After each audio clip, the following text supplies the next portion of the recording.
Things look great on the surface for Liverpool Football Club. The results are strong. They've won 5 out of 5. They're competing at the top of the table with Arne Slot's tricky Reds.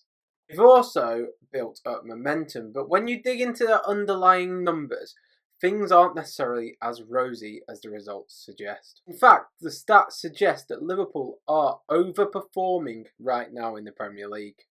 And that raises some questions about how long this is sustainable and what comes next for the Reds. To be completely transparent, as an Arsenal fan, obviously I want them to start dropping points and have a downturn in form so that we can bridge that 5-point gap that Liverpool now have on the top of the table. So in this video, we're going to look into those numbers, the expected goals data, highlight which player in particular is overperforming that specific metric, and where the numbers tell a different story into Liverpool's system and style of play.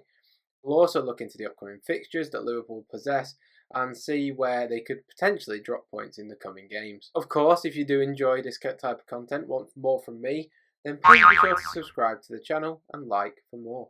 So let's start with the raw data from Understat. As you'll see on screen now, according to expected goals, Liverpool should be sitting 8th in the Premier League table. That's a long way off where they actually are. Right now, Liverpool are 6.88 points above what their expected numbers suggest. That is a massive overperformance this early in the season. Normally, when you see that kind of gap, it's a warning sign that results have been flattering compared to underlying performances. Defensively, they've been fine. Their goals conceded tally is pretty much in line with expected goals conceded. So Slot's system is at least keeping opponents to the chances you'd expect. But the real story is in attack. Liverpool have 3.69 more goals than expected. That tells us that either their finishing has been clinical, or more worryingly, it might just be unsustainable. Now we know, as in expected goals, the metric is something that is best used over a course of games, not as a one-game average. And 5 points in, we might be a bit early to tell what the actual system sustainability is from Liverpool. But as of right now, they are overperforming the chances that they create in a game, and it's whether they can sustain this. One of the clearest examples of overperformance is a Hugo Ekitike, the new Liverpool striker. On paper, he's been a bright spark, and there's no denying his ability on the ball, his physical astuteness, and he's already got 3 goals this season already.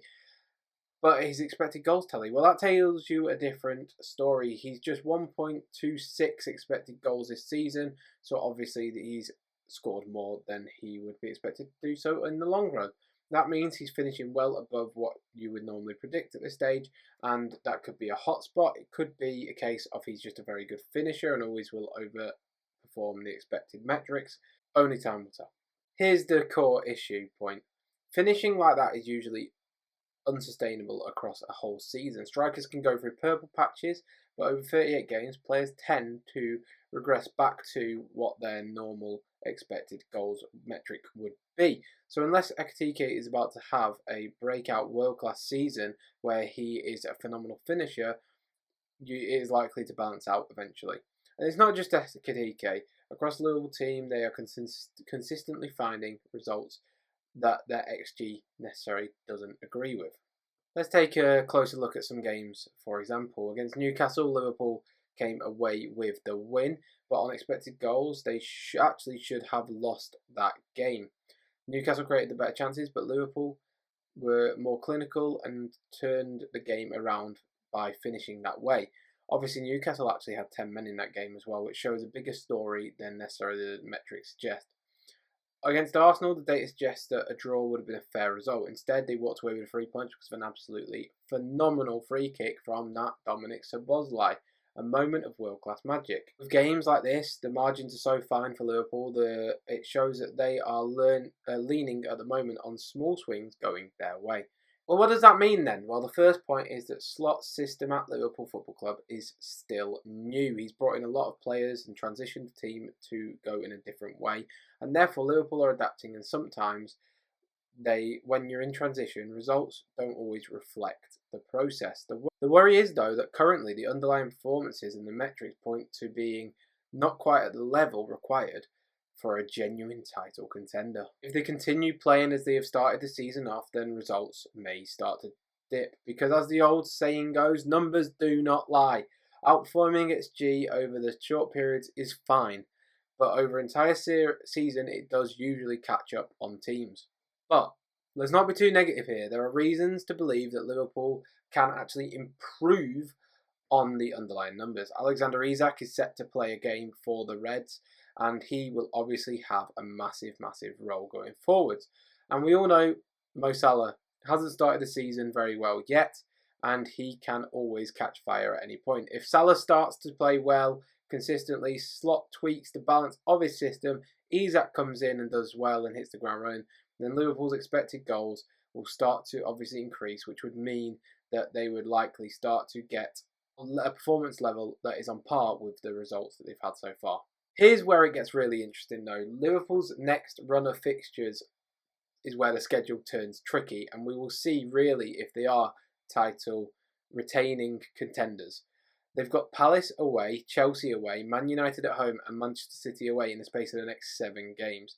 Now obviously you could look at that. Palace away is tricky. We know they struggled against Mateta in the Community Shield. You've got Chelsea away, which is always a tricky opponent. United at home, whilst United are poor, they are by far and away Liverpool's biggest rivals, so you'd imagine United will perform for that game. And Man City away is obviously a very tough test. That's a brutal stretch, and if Liverpool don't improve their underlying metrics and performances, this is exactly the kind of run where the overperformance bubble could burst. Drop points could easily pile on, and if Slot doesn't adapt his system to create more consistent chances and reduce their reliance on clinical finishing, then Liverpool could come stuck. Not to mention that Liverpool have also dropped a 2-goal lead on 2 occasions this season, so the defence has started to come into question. So where does that leave us? Right now Liverpool are overperforming, there's no two ways about it. They're scoring more than expected, picking up results that the numbers don't really support, and relying on hot finishing from strikers such as Ekitike. There's also a plus side though. This is a fresh system from Slot, a lot of new moving parts coming in. Kirkez, Frimpong, Salah's new position really, Isak still to really come in and embed himself, Wirtz getting used to the Premier League. There is every chance that Liverpool grow into the season, that they improve the results and they improve the performances, so then that backs up the results that they're getting on the pitch, and the fact that the season hasn't necessarily reflected the performances, it's just abandoned because they go on being comfortably the best team in the Premier League.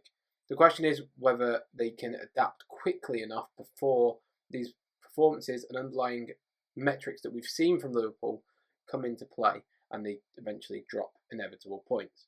Liverpool obviously won the league last year. They're going into this season as favourites. You'd imagine that they'll continue.